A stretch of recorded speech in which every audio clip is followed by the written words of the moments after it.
Hello student, कैसे हैं सभी। उम्मीद करता हूं सभी ठीक होंगे। एक बार फिर से स्वागत है आप सभी का आपके अपने यूट्यूब चैनल पैशन केमिस्ट्री पर।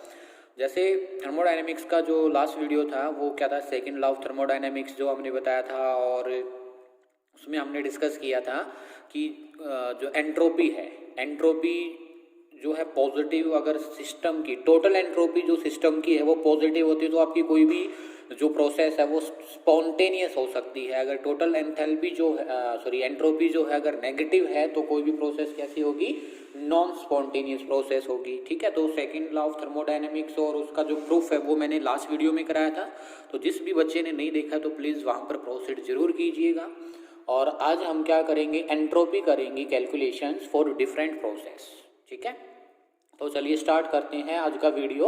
और वीडियो को देखते देखते साथ में नोट्स जरूर से जरूर प्रिपेयर करें। तो चलिए स्टार्ट करते हैं। प्रोसेस लाइक आप जैसे नाम से पता चल रहा है, प्रोसेस में हम क्या डिस्कस करेंगे, एडियाबैटिक प्रोसेस क्या होती है, फेज चेंज प्रोसेस क्या होती है, ठीक है, हीटिंग या कूलिंग जो है वो प्रोसेस क्या है, उसके दौरान जो आपकी एंट्रोपी है, उसके दौरान जो एंट्रोपी है वो हम कैसे कैलकुलेट कर सकते हैं, वो आज हमारा टॉपिक है। तो चलिए स्टार्ट करते हैं। फर्स्ट, एंट्रोपी क्या है, एडियाबैटिक प्रोसेस के लिए। फर्स्ट आपको किसके लिए कैलकुलेट करना है, एडियाबैटिक प्रोसेस के लिए कैलकुलेट करना है। तो एडियाबैटिक प्रोसेस क्या होती है, you know that adiabatic process, adiabatic process कैसी प्रोसेस होती हैं, वो प्रोसेस जिसमें जो हीट है कांस्टेंट रहे, those process in which heat is constant, there is no change in heat. Means अगर आप एक रिवर्सिबल प्रोसेस स्टडी कर रहे हैं और उसका आपको क्या लेना है, अगर आपके पास एडियाबैटिक प्रोसेस है फॉर ए रिवर्सिबल रिएक्शन, कैसी रिएक्शन है, रिवर्सिबल, तो इसके लिए जो आपकी हीट है वो क्या रहेगी, जीरो। जीरो का मतलब there is no change in heat. Okay, और you know that according to first law of thermodynamics जो एंट्रोपी है delta s, second law of thermodynamics, delta S is equal to Q reversible by temperature. Entropy का क्या formula था, q reversible by temperature. Is that clear. तो यहाँ से अगर हम क्यू की वैल्यू पुट करें फॉर एडियाबैटिक प्रोसेस तो क्या आएगा, बोलो जरा, delta S change in entropy is equal to 0/T, 0/T। तो इससे आपको क्या निकाला, बोलो अगर चेंज इन एंट्रोपी है, तो चेंज इन एंट्रोपी आप कैसे निकालते हो, S1 माइनस S2, ये मैंने डेल्टा एस की वैल्यू पुट कर दी। डेल्टा एस क्या है, S2 minus final minus initial, S2 minus S1 is equal to 0/T, 0/T। तो यहाँ से क्या मीनिंग निकलता है कि जो S2 है वो किसके इक्वल हो जाएगी, S1 के इक्वल हो जाएगी। क्या हो जाएगी, जो S2 है वो S1 के इक्वल हो जाएगी। तो मतलब जो एंट्रोपी फाइनल है और जो इनिशियल है, जो फाइनल आपकी S2 एंट्रोपी है और इनिशियल एंट्रोपी S1 है, वो दोनों इक्वल हो जाएंगी। अगर इक्वल हो जाएंगी तो ये जो प्रोसेस होगी कैसी होगी, आइसो एंट्रोपिक प्रोसेस कहलाएगी। कैसी प्रोसेस कहलाएगी, process will be isentropic, isentropic process कैसी होगी, आइसोएंट्रोपिक प्रोसेस होगी। ठीक है, फिर इसके बाद क्या है, फेज चेंज। सेकेंड जो प्रोसेस है वो क्या है, phase change process, phase change process. अब ये फेज चेंज वाली जो प्रोसेस है ये कौन सी प्रोसेस होती है और इस प्रोसेस में क्या होता है, यू नो दैट कि फेज, मान लो कि आपका क्या होता है, आइस है, सॉलिड है, वो किस में कन्वर्ट हो रही है, लिक्विड में कन्वर्ट हो रही है। मतलब फेज चेंज हो रहा है। क्या हो रहा है, फेज का चेंज होना। मीन्स यहाँ पर जो टेम्परेचर है वो क्या रहेगा, कांस्टेंट। टेम्परेचर क्या रहेगा, कांस्टेंट। 0 डिग्री सेल्सियस पर आइस मेल्ट हो जाती है और 0 डिग्री सेल्सियस पर ही क्या होना लग जाता है, आइस मेल्ट होने लग जाती है। तो टेम्परेचर विल बी कांस्टेंट। लेकिन इसमें एक कॉन्सेप्ट आता है जिसको हम क्या कहते हैं, लेटेंट हीट। क्या कहते हैं, लेटेंट हीट। तो लेटेंट हीट क्या होती है, किसी भी लेटेंट हीट एक तरीके से हिडन हीट होती है जो कि क्या करती है, सिर्फ फोर्स ऑफ अट्रैक्शन को डिक्रीज करती है, there is no increasing in temperature. मतलब मतलब टेम्परेचर तो कांस्टेंट रहेगा। मान लो आपका इसका एग्जांपल बताते हैं आपको कि आपने यहाँ पर क्या किया, कुछ पेट्रोल या मेरे हाथ पर कुछ क्या रखा है, पेट्रोल रखा है, और कुछ देर के बाद आप देखोगे कि वो पेट्रोल इवेपरेट हो जाएगा। पेट्रोल क्या हो जाएगा, इवेपरेट हो जाएगा। कैसे, क्यों हुआ वो पेट्रोल जो इवेपरेट है? जो मेरे हाथ में मेरे हैंड में जो क्या थी, हीट छुपी हुई थी, उसको हमने क्या कहा है, लेटेंट हीट। वो लेटेंट हीट क्या किया कि जो पेट्रोल के पार्टिकल है उनके बीच में जो फोर्स ऑफ अट्रैक्शन है उसको डिक्रीज कर दिया, और अगर डिक्रीज कर दिया तो वो क्या हो गया, इवेपरेट होने लग गया। तो टेम्परेचर हमेशा क्या रहेगा, कांस्टेंट रहेगा फेज चेंज में। क्लियर है? तो अब अगर हीट निकालना चाहें, क्यू की वैल्यू निकालना चाहिए तो कैसे निकलेगी? मैंने पीछे भी आपको डिस्कस किया था कि कितना मास है, कोई भी प्रोसेस है, गैस है, कितना आपने उसका मास लिया है। मान लो गैसियस पार्टिकल लिए हैं या सॉलिड के जो आपने पार्टिकल लिए हैं, आइस लिए है, आपने जो आइस ली है कितना लिया है, यानी कि उसका मास आइस का इनटू उसकी जो है लेटेंट हीट। अगर आप सॉलिड से लिक्विड जा रहे हैं तो उसको क्या कहेंगे, latent heat of fusion. Solid से अगर आप क्या जा रहे हो, लिक्विड जा रहे हो, तो उसको हम क्या कहेंगे, latent heat of A fusion. तो लेटेंट हीट ऑफ फ्यूजन की वैल्यू आपको पुटअप कर देनी है, वो आपको गिवन रहेगी। तो यहाँ से आप कैसे निकाल सकते हो, क्यू की वैल्यू निकाल सकते हो, एम इंटू लेटेंट हीट। ठीक है, और लेटेंट हीट को मैं आप सिंपल एल से रिप्रेजेंट करूंगा। किससे रिप्रेजेंट करेंगे, एल से। तो अब आपको एंट्रोपी क्या होती है, change in entropy is equal to Q of reversible divide by temperature. Q reversible की वैल्यू क्या है, बोलो, मास इंटू लेटेंट हीट। तो यहाँ से क्या फॉर्मूला बन जाएगा, यहाँ से फॉर्मूला बन जाएगा mass into L divide by T. ये फॉर्मूला आपके पास आ गया। अगर ये सिस्टम है, सिस्टम की एंट्रोपी है, ठीक है, तो सराउंडिंग की एंट्रोपी क्या आ जाएगी, सराउंडिंग की एंट्रोपी एस सराउंडिंग। अगर हमें कैलकुलेट करनी है, एस सराउंडिंग कैलकुलेट करनी है, तो यू नो दैट क्या होता है, s surround is equal to delta s of system, और delta s of system is equal to minus of delta s surrounding, minus of a delta s surrounding. इस तरीके से आप निकाल सकते हो फेज चेंज के लिए। और टोटल जो है सिस्टम की क्या आ जाएगी, टोटल कैसे निकालोगे आप, जो डेल्टा एस टी कैसे निकालते हो, बोलो, जो सिस्टम की जो एंट्रोपी है किसकी, सिस्टम वाली, plus del S of surrounding. इस तरीके से आप क्या निकाल सकते हो, total change in entropy find out कर सकते हो आप। क्लियर है? तो ये किसके लिए, फेज चेंज के लिए एंट्रोपी कैलकुलेशन। क्लियर है? नाउ हीटिंग और कूलिंग के लिए हम एंट्रोपी चेंज कैसे निकालेंगे, वो देखिए, वो इम्पोर्टेंट है। जो एंट्रोपी चेंज है वो हीटिंग और कूलिंग के लिए हम कैसे फाइंड आउट करेंगे। इसके लिए फाइंड आउट करने के लिए सबसे पहले आपको देखना पड़ेगा कि एंट्रोपी कैसे चेंज हो रही है, मतलब जो डेल्टा एस है उस पर क्या इफेक्ट होगा।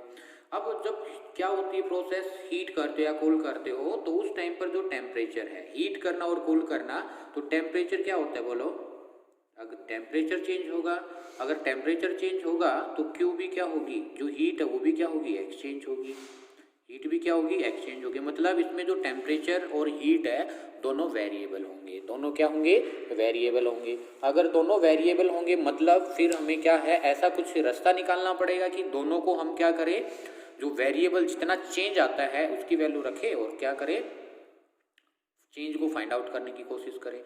तो इसमें हम क्या है, दो तरीके से आप कर सकते हैं। अगर आपका सॉलिड या लिक्विड है उस केस में कैसे एंट्रोपी चेंज होगी, और गैस के केस में एंट्रोपी कैसे चेंज होगी, वो देखो। अब देखो यहाँ पर हम लेंगे इन केस ऑफ सॉलिड और लिक्विड। यहाँ पर जो केस लेने वाले हैं वो क्या लेंगे, इन केस ऑफ ए सॉलिड या क्या कह सकते हो, लिक्विड। अब हीटिंग या कूलिंग का केस होगा किसके केस में, सॉलिड या लिक्विड के केस में। तो उस टाइम पर हम जो है एंट्रोपी चेंज कैसे निकालें, तो देखिए उसके लिए क्या करना पड़ेगा, मेरे को जो Q और T में कुछ रिलेशन निकालना पड़ेगा कि कैसे Q टेम्परेचर के साथ कैसे वेरिएबल करता है। यू नो दैट हमने कि क्या पढ़ा था, हीट कैपेसिटी पढ़ा था। क्या पढ़ा था, हीट कैपेसिटी। हीट कैपेसिटी क्या था, जो कितना हम हीट देते हैं, क्या पढ़ा था, कितना हम हीट देते हैं किसी भी सिस्टम टेम्परेचर को 1 डिग्री सेल्सियस इंक्रीज करने के लिए, क्या करने के लिए, स्पेसिफिक हीट, कुछ मैंने ऐसे लिखा था, S specific is equal to, क्या लिखे थे आप, Q बाई टी, ठीक है। इस तरीके का आपने स्पेसिफिक लिखा था, फिर मास से भी इसको मल्टीप्लाई किया था एंड सो ऑन, पीछे देख लेना आप एक बार, ठीक है। तो चलिए यहाँ से हमारा क्या निकल के आता है, Q इज इक्वल टू, ठीक है, मैं डायरेक्ट लिख रहा हूँ, जो हीट होती है वो क्या होता है, मास इंटू एस, ठीक है, specific heat into delta T.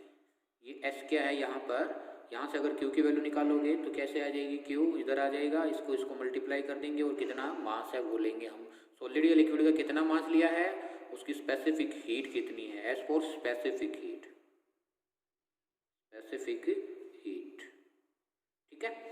इस तरीके से निकाल सकते हो आप। तो क्यू की वैल्यू अगर ये है हमारे पास सॉलिड या लिक्विड के केस में, यानी कि हीट या कूल कर रहे हो, तो क्यू की वैल्यू हमारे पास ये है, एंड यू नो दैट ये तो क्यू की वैल्यू आ गई डेल्टा एस। अब ये डेल्टा एस है ना, याद रखेंगे, ये सिंपल एस लिखूंगा तो मैं स्पेसिफिक हीट की बात करूंगा, और डेल्टा एस लिखूंगा तो मैं एंट्रोपी की बात करूंगा। तो डेल्टा एस, या आप इसको क्या लिख सकते हो, स्मॉल चेंज निकालना है रिवर्सिबल रिएक्शन के लिए, तो उसके लिए आपको क्या लिखना पड़ेगा, डी एस, डेल्टा की बजाय आपको क्या लिखना पड़ेगा, अगर रिवर्सिबल प्रोसेस है, स्मॉल चेंज है, तो डी एस, तो डी एस लिखूंगा। ये रिवर्सिबल के लिए रिप्रेजेंटेशन होता है, ये रिवर्सिबल के लिए रिप्रेजेंटेशन होता है। D S is equal to Q reversible by temperature. तो ये यहाँ पर क्यू रिवर्सिबल की मैंने वैल्यू पुट निकाली थी, तो D S is equal to Q की वैल्यू पुट करो, M into S into delta T by temperature, by क्या आ गया, टेम्परेचर। अब यहाँ से अगर मेरे को क्या करना है, यहाँ से अगर अब हमें टोटल चेंज निकालना है, यहाँ तो स्मॉल चेंज है, टोटल चेंज निकालना पड़े तो मेरे को क्या करना पड़ेगा, इंटीग्रेशन करना पड़ेगा। टोटल के लिए क्या करना पड़ेगा बोले तो स्मॉल चेंज आया है, स्मॉल को अगर कंबाइन करना है, पूरा में लार्ज चेंज निकालना है तो इंटीग्रेशन करते हैं। अगर हम इक्वेशन 1 का इंटीग्रेशन कर दे both side, do the integration of equation 1 both side, then we have D S is equal to integration of m into s into delta t divide by t।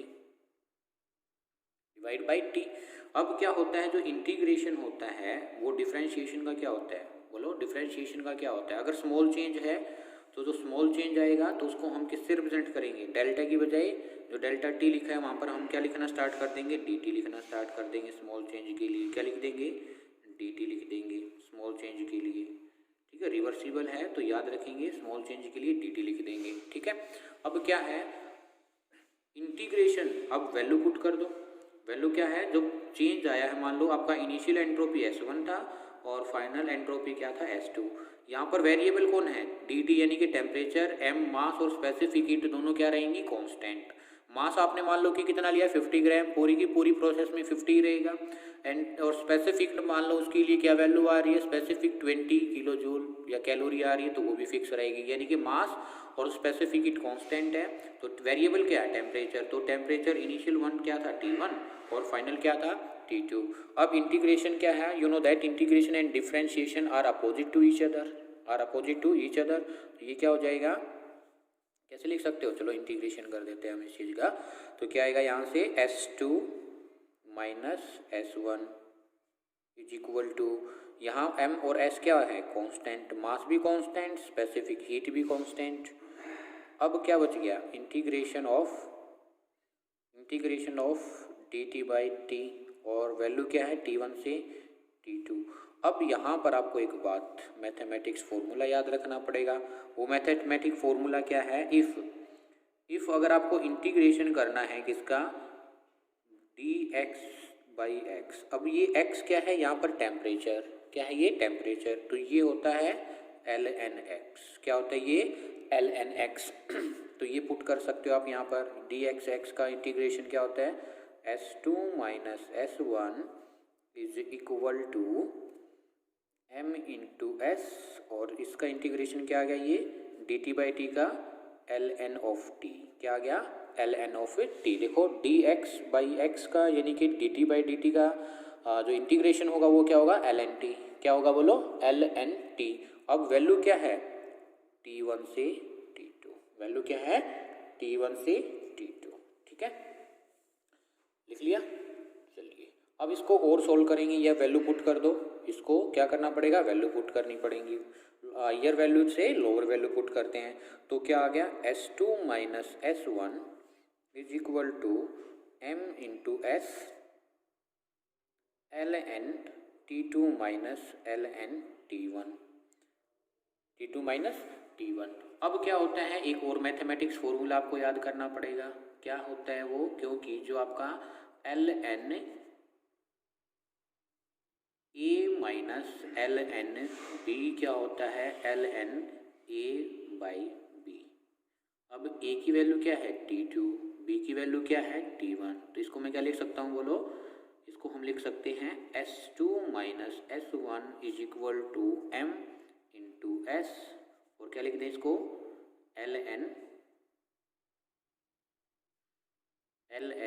T2 by T1, ठीक है, ये equation आ गई आपके पास।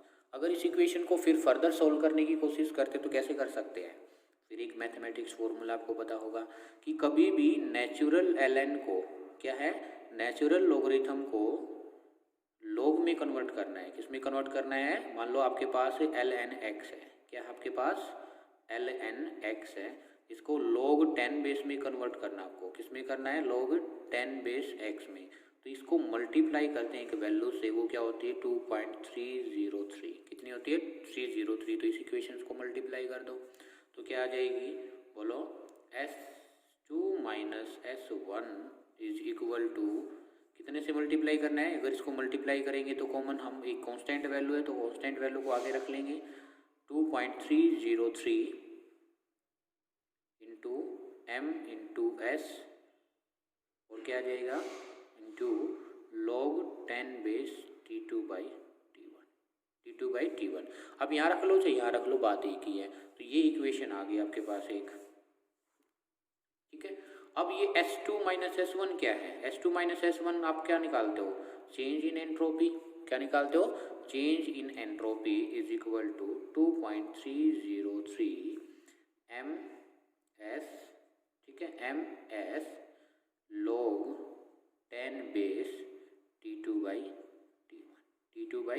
T1। तो ये change in entropy during heating या cooling निकालने का फॉर्मूला आ गया, जो कि इम्पोर्टेंट है आपके पास, ये वाला formula very important, is that clear.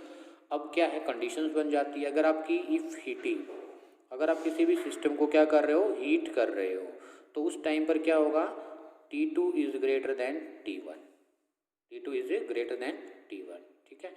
तो जो डेल्टा S आएगा वो कैसा आएगा, पॉजिटिव, डेल्टा S कैसा आएगा, पॉजिटिव। इफ कूलिंग है, इफ कूलिंग, तो कूलिंग का प्रोसेस होगा तो T1 is greater than T2, T1 is greater than T2, ठीक है।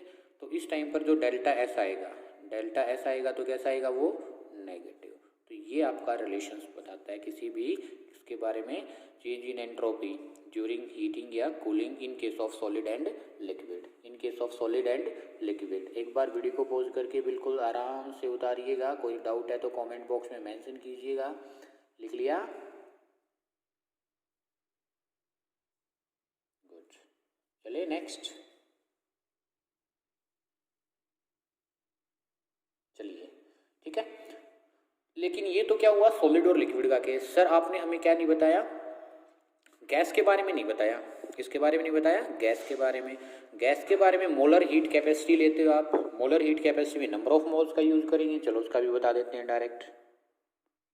इन case of gas, in case of gas specific heat यानी कि Q is sorry molar heat capacity is equal to, यानी कि Q क्या, मोलर हीट कैपेसिटी, इसको क्या होता है मास से मल्टीप्लाई करते हैं into number of moles, N is number of moles into delta T, into delta T। फिर आप Q जो है ये दो टाइम डिस्कस करते हो, इस फॉर्मूले को हम क्या लिख सकते हैं, एट कांस्टेंट Q जो है आपकी, आप लिख सकते हो at constant T and at constant V, at constant V। इसको क्या कहते हो Cp, एक को क्या कहते हो Cv, Cp and Cv, Cp and Cv। तो कैसे आप इसको क्या कर सकते हैं, Q is equal to number of moles Cp into delta T, और Q is equal to Cv n into Cv into delta T into delta T. Specific heat क्या होता है, स्पेसिफिक हीट यानी कि अगर आपके पास रिवर्सिबल प्रोसेस है, वही बात है कि कंप्लीट मैं फॉर्मूला लिखने वाला हूँ, delta S is equal to Q by T. Q की वैल्यू से एक बार Cp वैल्यू पुट कर दो, एक बार जो है delta S is equal to Q by T. यानी कि अगर Cv आपको लिखा मिलेगा तो कांस्टेंट वॉल्यूम है, Cp मिलेगा तो कांस्टेंट क्या है, प्रेशर है। तो इसके लिए कांस्टेंट प्रेशर पर डेल्टा एस की वैल्यू क्या हो जाएगी, delta S is equal to 2.303 Ncp log 10 base T2 by T1, T2 by T1। यहाँ क्या आ जाएगा, delta S is equal to 2.303 Ncv log 10 base T2 by T1, T2 by T1। बस इसमें क्या है, गैसेस के केस में आपको एक तो Cp लिखना पड़ेगा, एक Cv लिखना पड़ेगा। Cv का मतलब क्या है, कांस्टेंट वॉल्यूम, Cp का मतलब क्या है, कांस्टेंट प्रेशर है। और तो बिल्कुल same as it is derivation रहेगा जो हमने पीछे डिस्कस किया है। जहाँ पर मैं S लिख रहा था स्पेसिफिक हीट, वहाँ पर अब क्या है Cv। Is that clear, yes और नो। तो ये आपका आ जाएगा calculations of entropy for different process. क्या क्या बताया डिफरेंट प्रोसेस में मैंने अभी तक, एक तो आपको क्या बताया है बोलो, एक तो एडियाबैटिक बताया है, और एक जो बताया था heating and cooling, and one more is phase change. क्या बताया था, फेज चेंज। तो इस तरीके से आप डिफरेंट प्रोसेस के लिए change in entropy find out कर सकते हैं। ठीक है, नेक्स्ट जो है एंट्रोपी, यही इतना ही है हमारे सिलेबस में। फिर है गिब्स फ्री एनर्जी। क्या है, Gibbs free energy, Gibbs free energy, Gibbs free energy, जिसको हम रिप्रेजेंट करेंगे कैपिटल जी से। किससे रिप्रेजेंट करेंगे, कैपिटल जी से। गिब्स एक जो है साइंटिस्ट का नाम था। क्या था, एक साइंटिस्ट का नाम था। और इन्होंने जो गिब्स साइंटिस्ट थे, ध्यान से सुनना है मेरी बात को, लिख लेना कैसे भी ये, गिब्स ने स्पॉन्टेनिटी को बहुत ही अच्छे से एक्सप्लेन किया। मैं कहता हूँ कि इसने जो है आपका जो एंट्रोपी की एक्सप्लेनेशन थी, एंट्रोपी के क्या थे, जो आपकी पॉजिटिव वैल्यू होगी, नेगेटिव वैल्यू होगी, उनको एक्सप्लेन किया था जिन्होंने एंट्रोपी को, उससे भी ज़्यादा अच्छे तरीके से गिब्स ने एक्सप्लेन किया किसी भी स्पॉन्टेनिटी क्राइटेरिया को। कोई भी रिएक्शन स्पॉन्टेनियस कब होगी, क्यों होगी, उसकी एक्सप्लेनेशंस गिब्स जी ने सबसे बेस्ट दी। ठीक है, और उसकी जो एक्सप्लेनेशन दी उन्होंने एनर्जी की टर्म में दी, और इसके लिए इनको क्या है, नोबेल प्राइज़ भी मिला। इनको क्या मिला, स्पॉन्टेनिटी क्राइटेरिया बताने के लिए जितनी अच्छी एक्सप्लेनेशंस दी, उसके लिए इनको क्या मिला, नोबेल प्राइज़ मिला। ठीक है, तो बहुत ही अच्छे साइंटिस्ट ही कह सकते हो। तो गिब्स फ्री एनर्जी क्या होती है, देखो इसका जो आपका क्या कह सकते हो, जो गिब्स फ्री एनर्जी है, गिब्स फ्री एनर्जी,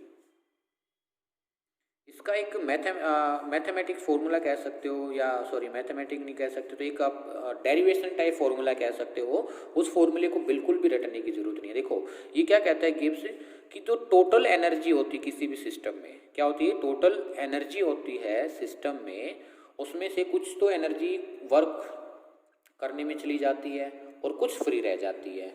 ठीक है, इन्होंने क्या कहा, the total energy available in A system, the total energy in a system,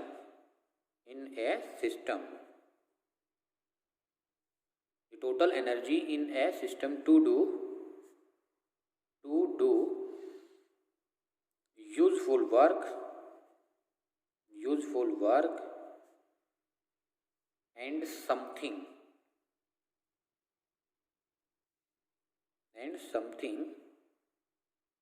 remaining free,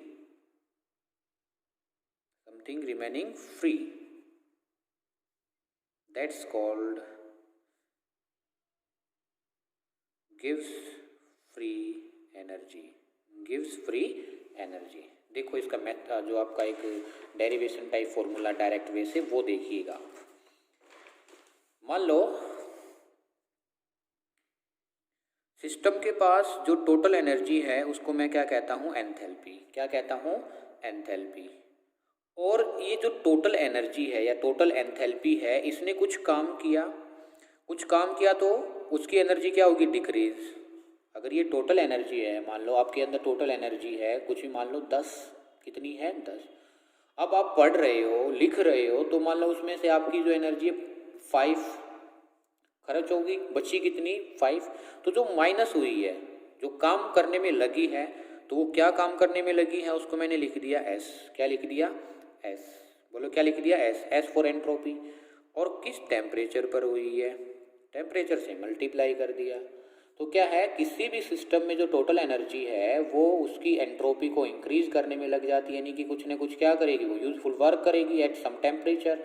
ये किसके इक्वल हो जाएगा, बोलो ये जी के इक्वल हो जाएगा। किसके इक्वल हो जाएगा, जी। तो g is equal to h minus delta, आप ऐसे लिख सकते हो h is equal to h minus t s, h minus t S.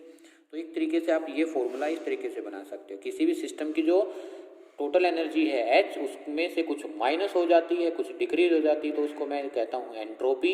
कुछ एंट्रोपी क्या है, यूजफुल वर्क करने के लिए, और टेम्परेचर से मल्टीप्लाई कर दीजिए।